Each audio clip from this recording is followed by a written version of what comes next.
असाच सरपंच प्रत्येकाच्या गावात पाहिजेत, म्हणजे गावाचा विकास होईल.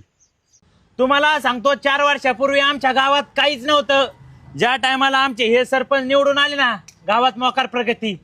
3 मजली घर झालं, घरापर्यंत सिमेंटी रोड गेला, रोडच्या कडेने ना LED लाईट लागली. तुम्हाला सांगतो आमच्या गावात शेततळे नव्हतं, आमच्या गावात 4-4 एकराचे शेततळे झाले. अहो आमच्या गावात एक बी फळझाड नव्हतं, पण सरपंचाच्या काळात तुम्हाला सांगतो डाळिंब केळी ती बी ठिबकवर झालंय. हे? अरे काय बोल राहिले तुम्ही? अहो आम्ही अख्खं गाव हिंडलोत, पण ही प्रगती आम्हाला कुठंच नाही दिसली. तुम्ही सरपंचाच्या घरी गेलेत का? नाही. अहो आमच्या गावाची जर प्रगती बघायची असेल ना, तर ते सरपंचाच्या घरी जाऊन बघायची. 3 मजली घर सरपंचाचं, सिमेंटी रोड घरापर्यंत सरपंचाच्या घरापर्यंत, लाईट सरपंचाच्या घराकड, शेततळे सरपंचाचे, बाग सरपंचाची, सगळी प्रगती सरपंचाच्या घरी. फक्त यावेळेस पाण्याच्या टाकीचं कॉन्ट्रॅक्ट घेऊन द्या, सरपंचाच्या घरी थार रॉक्स येणार आहे. ह्यावेळेस सरपंच होतो, पुढल्या वेळेस आमदार केलं उभा राहणार आहे.